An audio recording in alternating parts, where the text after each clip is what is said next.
Okay, hello, my name is Will Sharp and welcome to my home automation and robotics presentation. I will be showing you my smart pantry project. This will be used through the open source platform Home Assistant. The main goal of this assignment, since I am an online student, was to simulate physical devices to be able to keep track of stock in either the fridge or pantry or other parts of the house.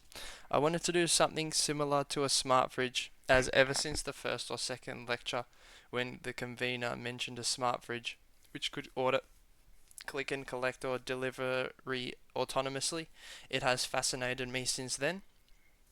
And here are a few products which will demonstrate my understanding of this project with the recording of my phone, which I will probably pop down here to show the novel part of my project. So all of these products will be simulated to a real life situation, so not every case is exactly the way it would be done with physical devices. And NQTT is going to be simulating certain devices, IoT devices, for example, the bread expiry over here could be simulate an RFID scanner. Um, so at the moment this is set till for tomorrow, for example. Then we'll go below and I'll show you the automations.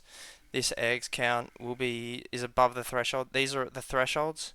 So 3 for eggs, 5 for the dishwasher pods, and 300 milliliters for milk. And at the moment, just the expiry is basically when it goes either for the bread once it becomes today. Anyway, um, uh, so for the milk, it could be emulating a smart kitchen scale. Then for eggs, it would be a smart egg tray with load sensors. And then for dishwasher pods and the dishwasher being turned on and off, could be a smart power cable or smart dishwasher with Wi-Fi capabilities. A common device that we could simulate would be an ESP32. Now onto the functionality. If I go into MQTT and publish a packet, I'll start with milk. So as you saw, it was, I think, 400 milliliters. So if I just go 400, for example, then say we drink 150 milliliters and publish, I should get a notification here. And then if I click on that, it takes me to the Woolworths app where I can add to cart, which has to be done manually, so that can't be done automatically, and that was done purposefully so that we don't necessarily want Home Assistant to auto chuck us out with the product, as we might want to order other products at the same time, and it could add multiple. The milk was also added to the shopping list on the dashboard if we go back here, as you can see, and then I can get rid of that since I've added it to cart. Now if I go back into MQTT and publish the eggs, I think they were at 5 just then. So if we go 4, publish, and then which is still above the threshold, then 3, then we get another notification, and I can add that to Woolworths, the cart, sorry, and then now let's do the bread expiry.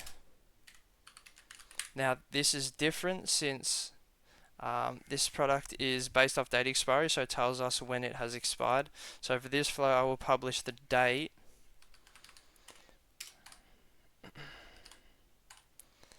So it was the 6th, which is tomorrow. But if I go either today or tomorrow, it should. Yep, so bread is expired, notification. And then now I can add that to cart. And if I go, yep, so now that we got rid of the milk, the eggs, and the bread have been added. And I can get rid of those since I've added those. And finally,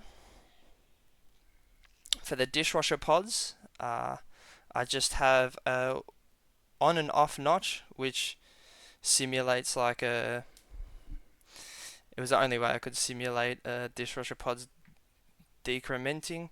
So if we go on and off, it goes down 1 after when it's turned off, and then on 5 it should get added. If I keep going down, it just doesn't add multiple. And then I got another notification, and then I can add those to my cart. And if I go into cart, we have all the 4 products with the total, and then I can go and check out. I won't check out for now. And some changes I was thinking of making were restock buttons. However, in a real life scenario, I would just replace the milk on the sensors and it would update. So having a restock button for each product in this presentation didn't really make sense.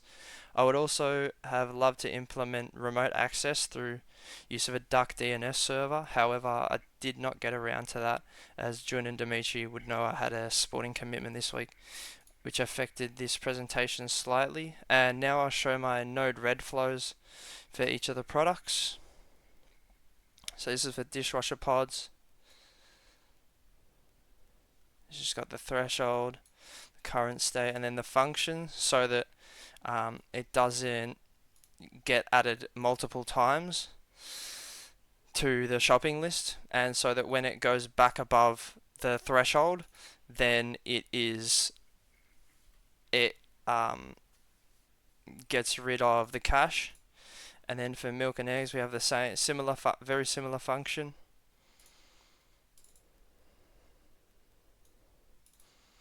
Here and here. And then for the bread expiry, a bit different because it was for the date. And that is it. Thank you for watching.